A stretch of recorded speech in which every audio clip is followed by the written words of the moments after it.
Эзний хайр инрэл дуустдаггүй. Өршөөлт нь төгсгөлгүй.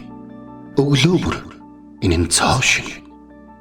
Таны итгэлт байдал юутай аваагаав.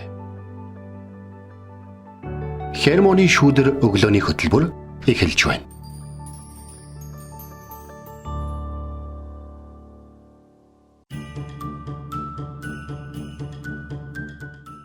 За мэндэлсний баярын мэнд хүргье гэж. Өнөөдөр чинь 12 сарын 25-ны өдөр те Христийн мэндэлсний баярын өдөр шүү дээ. Тэгэлгүй яхав аврагч эзэн Христ мэндэлсэн баярын мэндийг сонсогч танд өнөөдөр хүргэж байна. Тэгээд Итгэл радиогийн эфирээс Хермоны шүүдэр өглөөний хөтөлбөр инхүү эхэлж байна. Эфирт пастор Сайна болон хөтлөгч Бэлгэнэр ажиллаж байна. Тэгэхээр өнөөдөр бол ингээд нэг л юм ерөөсөн л өдөр байдаг л да. Ер нь бол жилийн жилд те маш их одоо хөл хөдөлгөөнтэй олон хүмүүсийн дунд олон хүмүүстэй уулзаж ярилцаж олон гэрчлэлийг сонсох боломжтой олон хүмүүсийг одоо ямар байдлаа байгааг харах боломжтой маш гайхалтай өдөр байдаг. Бас өнөөдөр Бурхан ямар их хүмүүсийг хайрладаг вэ? Бурхан энэ хүмүүсийг ч гэсэн хайрладаг гэж өгөж хамгийн их бодогддог өдөр гэж нэг хүн гэрчилж ирснийг санаж байна л да. Яагаад тэгэхээр хоттоо тэр хүн нэг Есүст итгээд удаагүй байжгаад Крисмас баяраар цуглаан дээр очисон байна анх удаага гэсэн чинь нөгөө нэг хотынх нь янз бүрийн хүмүүс цугласан байсан гинэ гэж чинь. Юу Есүс энийг ч гэсэн хайрладаг гэж. Өө энийг ч гэсэн хайрладаг гэж. Өө энэ бас цуглаанд явдаг гэж үгээд маш их зүйлийг бодож ирсэн. Мэндэлсний баяр гэдэг бол хүмүүсийн бодол санддаг тийм баяр бол биш юм. Энэ бол хамгийн гайхалтай хайр уучлал өршөөлийн баяр хөөрийн тийм өдөр байдаг юм аа гэж. Миний хувьд бол боддгоо гэж. Тэгэлгүй яхав. Тэгээд Итгэл радио Христ мэндэлсэн баярт зориулаад те бид нэр 7 хоногийн өмнөөс эхлээд богино ийм Крисмас баярын тухай, утга учирын тухай ингээд богино бичлэгүүдийг оруулж ирсэн шүү дээ. Магадгүй сонсогч таас үтсэн гэдэгт итгэлтэй байна.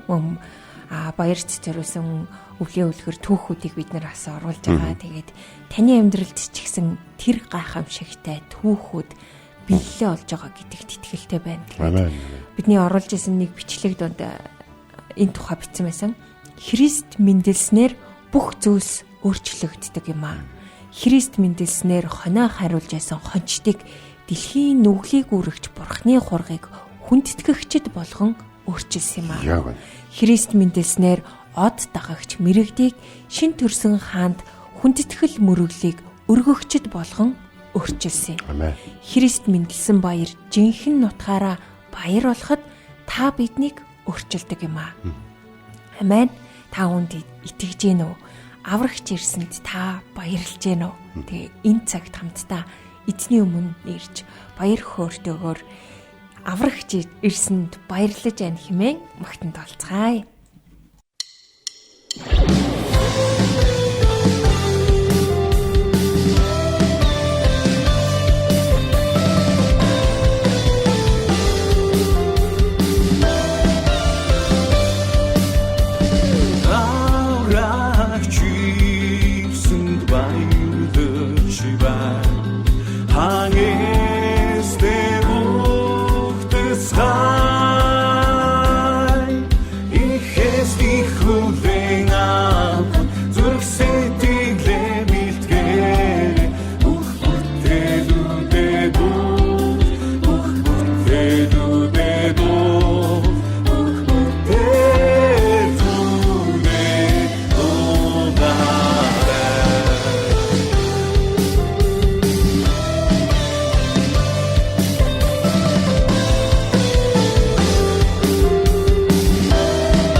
өглөө бүр хайр инэрлээ надад сонсгооч.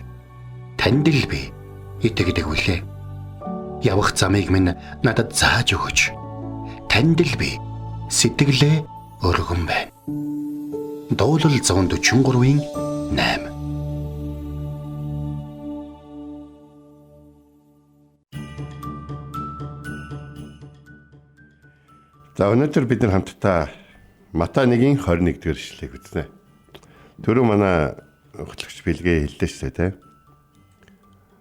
Хончид одоо хүндэтгэл мөрөгчд болсон, тэ гэж. Тэгэхээр өнөөдөр бид нэр өнөөдрийн ишлэлийг бол Бурхан яг Йосефт хандан хэлсэн гэдгийг бид нэр санаж явах хэрэгтэй. Матай номын 1-р бүлгийн 18-р ишлэлээс нэг ийм үгүүд байдаг л да. Есүс Христ ингэж мэндэлжээ. Есүсийн их Мария Йосефтэй сүйтэй үед тэр нэгтгэхээс өмнө хевлийдээ ариун сүнсээр хүүхэдтэй болсон байлаа. За бид энэ талаар өчигдөр ярилцсан шүү дээ. Нөхөр нь болох Йосеф зөвтгөн байсан бөгөөд Мария гутамшиг болохыг үлгэсэн учраас түүнээс нууцаар салах бодолтой байлаа. Түүнийг ийм бодож байтал эзний тэнгэрлэгч зүүдэнд нь үзэгдэж Давидын хүү Йосеф Марияг эхнэрээс болохоос бүү эмэгтэн. Учир нь түүнд олдоод байгаа нь ариун сүнсний юм. За тэгээд өнөөдрийн бидний хамтдаа үзэх гэж байгаа ишлэл болох түүнийг хүү төрүүлэхэд чи түүнийг Есүс гэж нэрлэ. Учир нь тэр өөрийн ард түмнийг нүглээс нь аварна гэж хэлсэн байна. Амен. За Йосеф гэдэг мужаан залуу тэ одоо тахилчийн охинтой гэр бүл болохоор болсон. За та нар бодоод үзлээ. Тахилчийн охинтой Захария гэдэг те тахилчийн охинтой. За би өнөөдөр Марийн одоо аав ээж болох Захария Элизабет хоёрын талаар юуны талаар Захариягийн удмынхны талаар ингэж ярих юм бол Марчин Захариягийн гэр бүлийн хүн байгаа байхгүй юу? Тэднийхэн дотор одоо тахилчид их байсан бөгөөд маш зөв шудраг хүмүүс байсан талаар бичигдсэн байдаг.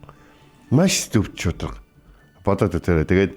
Тэгээд өөр хүүхдгүү байна гэдэг чинь бол жоохон харагдсан юм уу? Эзэн орхисон юм уу? Ухааны израилчууд ярьдаг ер нь тийм үү? Урьдчилан үндэстэн байхгүй юу? Гэтэл Захария Элизабет хоёр одоо хамаатангийнх нь хоёр шүү дээ. Бүр ингээд тэр хоёр ингээд эзний өмнө дахил өргөхөөр одоо нөхөр нь сонгогдох яг тэр үед олон хүмүүс Захарияг юу гэж хэлж ирсэн бэхээр тэр бол сайн хүн гэж хэлж ирсэн гэж. Тэгэхээр энэ гэр бүлийнхэнд нэг юм сайн хүн гэдэг үг, сайхан сэтгэл гэдэг үг маш их явж байгаа гэж. Сайхан сэтгэл гэдэг бол маш бурханлог, маш энгийн хүн болгоноос гараад байдгүй. Энийг сурдаггүй. Хүн өглөх занг сурдаг гэдэг байгаа байхгүй. Сайхан сэтгэлийг сурдаггүй, өвлөдөг гэдэг байгаа байхгүй. Энийг сонирхолтой. За ингээд яасан байгаа гэхээр Йосеф бол тахилчийн удмын охинтой гэрлэх гэж байгаа болохоор маш их баярлал ингээд за яста габад жисэн чарна маар жирэмсэн гэж сонсоод за яах вэ их үг гэдэг мэдээж бол өөрөө биш одоо хүүхдийн нэстэг за тэгээ яах вэ их үг гэдэг ингээд бодож байгаад нотоор салъя гэж бодсон. За би маараас төрж байгаа хүүхдийг миний хүүхэд гэж худлаа яриад амьдрах юм бол би бурханд дэрсэлчин бурхны өмнө гэмнүгэд хийх бол чинь миний хүүхэд биш гэд хэлэх юм бол би өөрийнхөө хайртай Марийг хуулийн дагуу чулуугаар шийдүүлж өгөх маш их аюултай нөхцөл байдалд оруулж байна. Тийм болохоор би юу ч яа. Марс зүгээр салчи. Тэгэх юм бол хүмүүс энэ Йосеф ястаа өөдгөө залуу байсан байх шүү. Тэ? Мар гэдэг одоо тахилчийн удмын ийм одоо сайн одоо удамтай ийм охинтой гэрлэх гэжсэн байж түүнийг голчлоо гэд муун над дээр байг. Гэд ингээ яг салах гад байжсэн чинь Тэнгэрч хэлж байгаа байхгүй. Түүнийг хүү төрүүлэхэд чи түүнийг Есүс гэж нэрлэ. Тэр өөрийн ард түмнийг нүглээс нь аварна гэж хэлсэн. Амен. Йосеф маш гайхалтай ажлуудыг өгсөн. Матай 1-р бүлгийн 18-аас 24-р ишлэгийг харах юм бол нөхөр нь болох Йосеф гэдэг үгийг хэрэглэсэн байна. Тэ? Энэ юу гэсэн үг вэ гэхээр тэ? Есүсийн эцэг одоо Йосеф гэдэг үгийг ер нь хүмүүс нэг хэрэгэлдэг. Марийн нөхөр Йосеф гэдэг үгийг маш хэрэгэлдэг гэдгийг бид нар Библийн дагуу эндээс олж авах хэрэгтэй. Яагаад гэвэл түүний Марид олдоод байгаа нь өөрийнх нь хүүхэд биш гэдгийг Йосеф бол мэдэж байсан. Гэхдээ нэг зүйлийг бас Бурхан Йосефт хэлсэн ба. За энэ дараа яг энэ хэсгээр Йосефийг Марийн нөхөр Йосеф, нөхөр нь болох Йосеф гэж хэлж байгаа нэ бас түүнийг дуулахдаа Давидын хүү Йосеф гэдэг үгийг дуудсан байна. Тэгэхээр энэ бүхэн дээр Бурханы амлалтууд хэрхэн биелсэн хүмүүсийн амьдрал хэрхэн биелсэн Бурхан хэнийг яг хэн гэж дуудахаа мэддэг гэдгийг эндээс харах боломжтой. Миний хөөг дээж төрүүлээд энэ дэлхий дээр үлгийдэн авч түүнийг хайрлаж түүнийг миний ажлыг хийх хүртэл харж хандаж чадах ямар эр хүн энэ дэлхий дээр байгаа вэ гэж хайхтаа Давидын хүү Давидын удмын Йосеф гэдэг мужаан залууг сонгосныг бид санаж хэрэгтэй. Йосеф шиг нэг өдөр ч гэсэн эргэжтэй тэгтэл миний хүүхэд биш мэт гэдэг ч юм уу нэг ингээд нэг зарим нэг юм хүмүүс шиг ингэж янз бүрийн юм яриад байдаг насан туршдаа өөрт нь өгсөн Бурхны ивэл өрөөлд талархан Мариас төрсөн хүүхдийг өсгөж хүмүүжүүлэн тийм үү түүнийг харж хандан түүнд анхаарал тавин түүнд санаа зовон тийм үү түүнийг хооллож ундлаж хувцлаж өсгөх тийм залууг Бурхан олон зуун жилийн турш хайсны дараа Давидын удмын Йосефийг олсон гэдгийг. Тэгээд одоо түүнд даалгасан Бурхны хамгийн чухал ажлуудын нэгийг өнөөдөр яриад Крисмас баярын энэхүү дугаарыг бол дугаарыг бол ингээд төр зогсоно. За тэр нь бол юу гэхээр Йосефор хүүдээ нэр өгүүлэхээр шийдсэн. Тийм үү? Чи түүнийг Есүс гэж нэрлэх гэж. Есүс гэж ямар учиртай нэр юм бэ? Есүс гэдэг бол еврейгээр Яшуа буюу эзэн авардаг гэсэн утгатай. Тийм нэр одоо. Яг гоо энэ үгийн одоо грек хэлбэр нь уу тухайн үед бол израильчууд бол одоо грекүүдэд эхлээд эзлэгдээд дараад нь ромчуудад эзлэгдсэн байсан. Ромчууд болохоор грекчүүдийг ялсан боловч соёлд нь ялагдсан учраас ромчуудын ихэнх нь грекээр ярьдаг байсан. Тиймээс тэдэнд одоо грек аялга одоо грек хэлний хэрэглээ асар өндөр орж ирсэн багт Есүс гэж нэрлэж ингэхдээ Бурхан Йешуа гэдэг еврей нэрээр нь хүмүүсийг Есүсийг дуудуулахыг харин ромчуудад грекчүүдэд тэ одоо Бурханы бусад харь үндэстнүүдэд ч энэ бол нүглээс нь аврахаар төрж байгаа аврагч нь юм а гэдгийг ойлгохын тулд грек хэлбэр болох Есүс гэдэг нэрийг түүнд өгөөрэй гэж хэлсэн байгаа байхгүй. За ингээд бол Йосеф бол хариуцсан ажил үүрэг бүх зүйлээ бол маш сайн хийсэн байгаа. Есүс нэр өгсөн Марийг халамжилсан байна. Зарим ингээд судлаачид Йосефийг хэтрүүлэн судалдаг. Йосеф ингээд сүултээ ингээд алгуулчтэй. Тэ? Одоо шинэсийг яг нэг Лук номын 4-р бүлэг дээр номлоо хийж байгаа гэдэг. Түүний их болон дүүнэр нь бидэртэй хамтаа байгаа үстэй гэж ярьдаг. Тэгэхээр Йосеф ингээд байхгүй болсон байдаг. Эрт өгцөн байдаг байхгүй гэдэг ч юм уу тэ. Тэгээ одоо юу гэдгийг Йосеф нэх урт наслаагүй юм шиг байгаа хөөрхий мөрхий гэдэг л. Бурханд хэрэглэгдсэн бол хүний амьдралын хамгийн гайхамшигтай ерөөл утга учир бол тэр юм. Хүний амьдрал урт богино биш, өргөн гүндээ байдаг. Йосеф гэдэг тэр одоо гайхалтай сайхан сэтгэлтэй, гайхалтай уужим сэтгэлтэй, гайхалтай итгэлтэй, гайхалтай тууштай тэр эр хүн хүндрэлтний амьдралд Есүс Христийг төрүүлэх Марийг харж хандаж, халамжлан төрүүлж бас төрж байгаа хүүд нь хэдийгээр ингээд нэг талаар ингээд харахад Мар Йосеф хоёрын тухай Есүсийн тал дээр ингээд харахад Мар нь илүү харагдаж байгаа боловч Бурхан Йосефт хүүдээ нэр өгөх эрхийг өгсөн байгаа байхгүй. Чи түүнийг Есүс гэж нэрлээрэй. Тэгээд бас хүүн яг юу хийх вэ гэдгийг Есүс төрөөд юу хийх вэ гэдгийг сонссон энгийн эхний хүн бол Йосеф байсан. Тэр өөрийн ард түмнийг нүглээс нь аварна гэж хэлсэн. Мар бол Йосефийг харахтаа бодоод байгаа шүү дээ. Эцэг Давидын хаан ширэг түүнд өгнө гэж хэлсэн Бурхан. Гэтэл түүний нөхөр нь хэдийгээр мужаан хийгээ яваад байгаа бол түүний удам угсааг нь харах юм бол тэр бол Давидын удмыг хэлсэн байхгүй. Өөрийнхөө удам угсааг бүр хойшлуулад хайгаад үзэхэд бас Давидын удам угсаа хэлсэн байхгүй. Бурхан бүх амлалтантаа хүрсэн. Харин Бурхан Йосефор Есүст нэр өгүүлсэн хамгийн гайхалтай нэр. Үйл явдал гэдгийг бид нар бодох хэрэгтэй. Энэ нь Мариагийн хүүгийн ирээдүйн даалгаврыг мөн сайн мэдээний анхны зорилгыг дүрслэн бичдэг Есүс Христийн бүхэлдэн амьдралын утга учир энд явдаг. Энэ бол Христийн итгэгчдийн хамгийн богинохон залбиралд ордог. Есүсээ гэж хэлэхэд л та арт түмнээ авардаг шүү дээ гэдэг үгийг бид хэлж байгаа юм. Тийм болохоор өөрийн арт түмнийг өөрийнх нь гим нүглээс аварна гэдгийг бид бол бодож байгаа. Бид буруу зүйл хийгээд Есүсээ намайг хүн дэлээс авраач гэхээс илүү Есүсээ намайг гим нүглээс минь авраач. Гим нүгэл төвдөөгөр гим нүгэл тууртан хийсэн энэ нөхцөл байдлаас намайг авраач гэж Есүс яах гэж ирсэн бэ гэдгийг бид ойлгох нь хамгийн чухал зүйл байдаг. Гим нь хүний сэтгэлд болон амь насыг устгадаг зүйл байгаа. Бодоод үү. Хүний одоо сэтгэлийг болоод амь насыг нь устгадаг зүйл. Гэтэл бид нэр Есүс Христэд итгэхдээ Есүст итгэхдээ юуг олж авдаг вэ гэхээр бидэнд амийг өгдөг Бурхны өршөөлийг олж авдаг. Бас биднийг одоо өхөл төрөгдөг гим нүглээс уучлагдах тэр боломжийг бид нар авдаг. Гим нүгэл уучлагдана гэдэг чинь маш чухал зүйл байна. Өнгөрсөн 7 хоногт манай Итгэл радиогийн багийнхан айлуудаар ороод бид нар сайн мэдээ тараагаад айлуудад юу н баг ингээд айл болгоноо ороод залбирч өгөөд ингээд явсан байна. Итгэдэггүй янз бүрийн хүмүүс. За зарим айлыг олж өгсөн, зуучилж өгсөн хүмүүс нөөсдөө итгэдэггүй хүмүүс байсан боловч дагуулж очиод айл болгоно. Бид бол Христэд итгэдэг хүмүүс аа юм аа гэж хэлээд бид та нарын төлөө залбирч өгч болох уу гэж хэлээд залбирч өгч.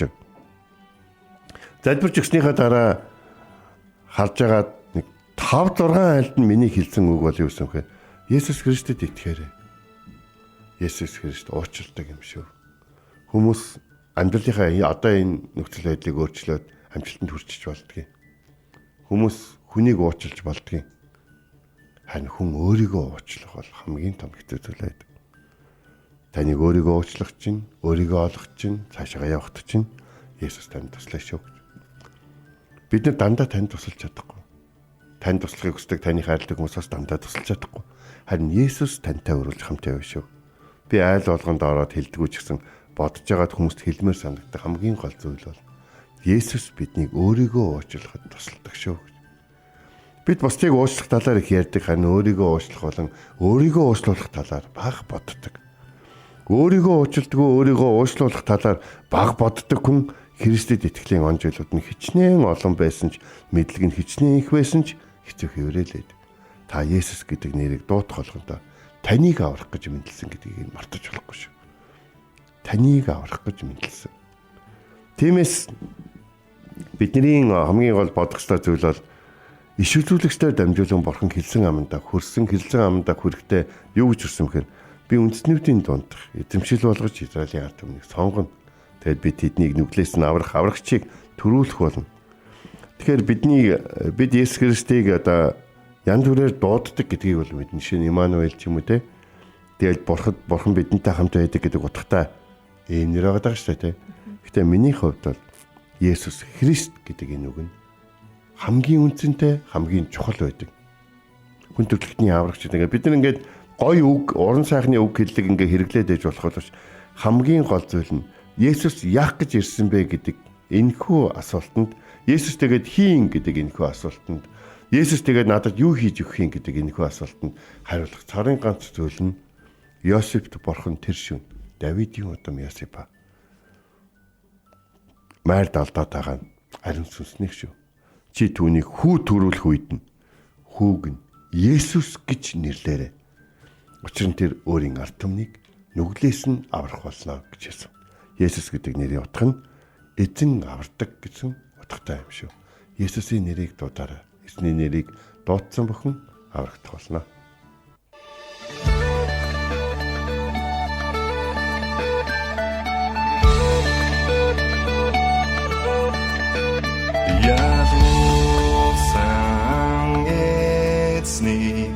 Харж идэх хин тул яруу хайраар дүүрэн та нар минийрэж энэ Бэтлехэм хотод аврагч эзэн минийрээ бүгд түүнийг хүндэтгэн михийн сүгдэц хогоорэ их эзэн Есүсээ хүнлэн согдоорэ.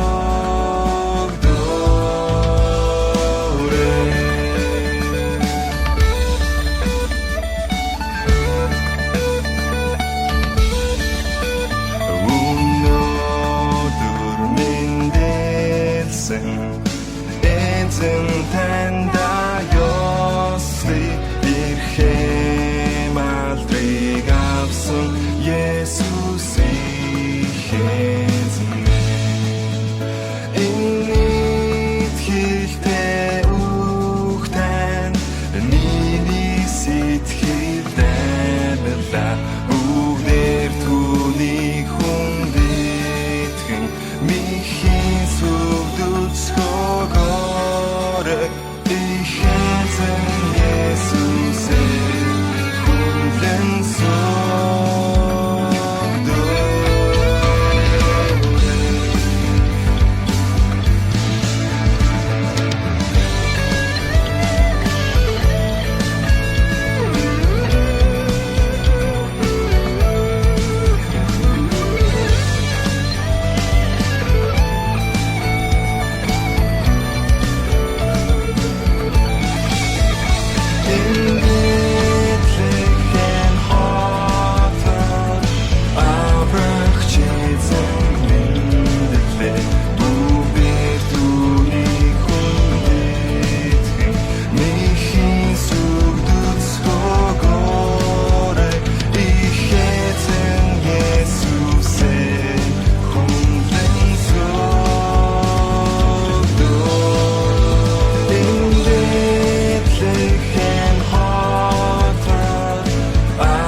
Амен. Өнөөдөр бид нэр үгийн цагаараа Матай номын 1-р бүлгийн 21-р ишлэлээс суралцлаа. Тэрээр нэгэн хүү төрүүлж тэр нь ард түмнээ нүглээс нь аврах тул чи түүний нэрийг Есүс хэмээн дууд гэвэ. Хэмээх ишлэлээс бид хамтдаа суралцлаа. Есүс гэдэг нэрийн утга учирын талаар өнөөдөр бид нэр хамтдаа суралцлаа. Есүс гэж нэрлэх нь тэр өөрийн хүмүүсийг нүглээс нь аврах болно гэсэн утгыг агуулдаг юм аа. Тэгээд энэ үг бол өнөөдрийн бидний суралцсан үг бол Йосефт хэлэгцэн үг тий. Эргэлзээний дунд төөрсөн сүйд залуу Йосефийг Бурхан ийхүү Есүсийн хойдоо болгон өөрчилсөн. Тэгээд түүний амьдрал үнэхээр гайхалтайгаар Бурханд ашиглагдаж хэрэглэгдсэн юм а гэдгийг өнөөдөр бид нэр үгийн цагаас суралцлаа шүү дээ. Тиймээс та ч гэсэн Бурханд хэрэглэгдсэн нэгэн байгаарай. Магадгүй бид нэр ингээд Йосефийн талаар түрүүн пастор маань хэлсэн те. Йосефийн талаар бичигдээгүй учраас ингээд нэг бид нэр богинохноор дүгнэх гээд байдаг те. Нэг юм оролцоо багтаа байсан юм шигээр дүгнэх гээд байдаг. Тэгтээ тийм бишээ. Бурхан Йосефийг ашигласан. Түүний амьдрал өөрчлөгдсөн юм аа. Тийм учраас та ч бас Йосеф шиг Бурханд ашиглагдсан, хэрэглэгдсэн нэгэн байгаарай. Бурхан таныг ч мөн ашиглах болно, хэрэглэх болно. Тэгээ Бурхан хүүгээ та бидний төлөө дэлхийд бэлэг болгон өгсөн Христ мэндэлсэн баярын жинхэнэ утга учир нь юм шүү. Ингээ бүгдээр хамтдаа залбирцах гарах юм. Нэг чухал зүйлийг бас хэлмээр байна. Тэр бол юу гэхээр манай Хермоны шүүдэр нэвтрүүлэг одоо ингээд шинэ одоо завсарлах байгаа. Тэгээд амралтын өдрүүдэд сайхан өнгөрүүлээд шинэ 2026 оныг бүгдээрээ залбирал дотор, хайр дотор, төлөвлөгөө дотор ухтан авцгаая. Шинэ жил явагдах тэр өглөөний тэр эзний цагуудад итгэмжтэй байхын төлөө, эзний үгэнд дуулууртай байхын төлөө бүгдээр энэ цаг үчид хамт залбирая гэж. Орчлын ертөнцийг бүтээсэн эзэн минь, энэ цаг үчид Есүс эзэн минь бид залбирэн гуйж байна. Таны хайр инрэл бол ах уу, таны хайр инрэл ах уу, таны хайр инрэл өршөөнгүй. Тиймээс 2025 онд биднийг өршөөж, биднийг уучлж, бидэнд одоо хүлээцтэй бас бидэнд ууж хандсан учраас танд баярлалаа. Алдаж онох үед, гэм нүгэлтэнд байх үед, бас буруу шийдвэрүүд гаргах үед, буруу хүмүүстэйгээ хамт байх үед эзэн минь та үргэлж аварч, та үргэлж холдуулж, та үргэлж хучиж, та үргэлж тэр нөхцөл байдлуудаас биднийг гаргаж байсанд танд баярлалаа. Тэгээд энэ цаг үеэр залбирanгуйж байна. Миний төлөө ирсэн Есүс Христийн нэрээр залбирanгуйж байна. Бурхан эцэг минь Есүсийг миний төлөө илгээсэнд баярлалаа. Учир нь сул дорой бид бүгдөө хэзээ нэгэн цагт алдаж онж үргэлж таны өмнө өөрийнхөө сул дорой гэдгийг мэдсэн тийм үчүүдийг туулж байдаг. Есүс минь өдрөөр бидэнтэй хамт байж өгөөч. Энэ 25 онд байсан шиг ирэх 26 онд ч гэсэн хамт байж өгөөч. Есүсийн нэрээр залбирanгуйлаа. Амен. Онцгой нэгэн мэдээд дуулгахад Христ мэлсэн баярын сайн мэдээний зам заагч од концерт өнөөдөр орой соёлын төвөргөнд 19 цагаас болох болно. Тэгээд та үүнд сайн мэдээ сонсоогүй таны эргэн тойронд байгаа хүмүүсийг энэ концертод заавал урьж авчраарай. Тэгээд Бурхны сайн мэдээг таны төлөө мэндэлсэн гэдэг энэ гайхалтай мэдээг дуулгах энэ одоо нэг боломж завшааныг заавал ашиглаасай гэж хүсэж байна. Тэгээд энэ хүү тоглолт Есүс Христ ямар үнцэнтэйгээр таны төлөө энэ дэлхийд мэндэлсэн талаарх сайн мэдээг хуваалцахын зэрэгцээ.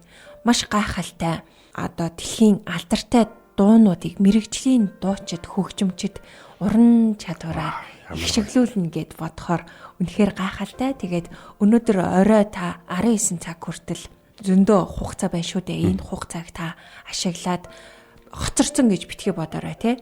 Та дагуулад ирээрээ. Сайн мэдээ сонсоход хизээж оройд итгүй юм шүү. Та дагуулж заавал ирээрээ. Мөн сайн мэдээг хуалцах тэр хүмүүсийн төлөө, мөн сонсох хүмүүсийн зүрх сэтгэлийн төлөө таныг заавал залбираасай гэж хүсэж байна.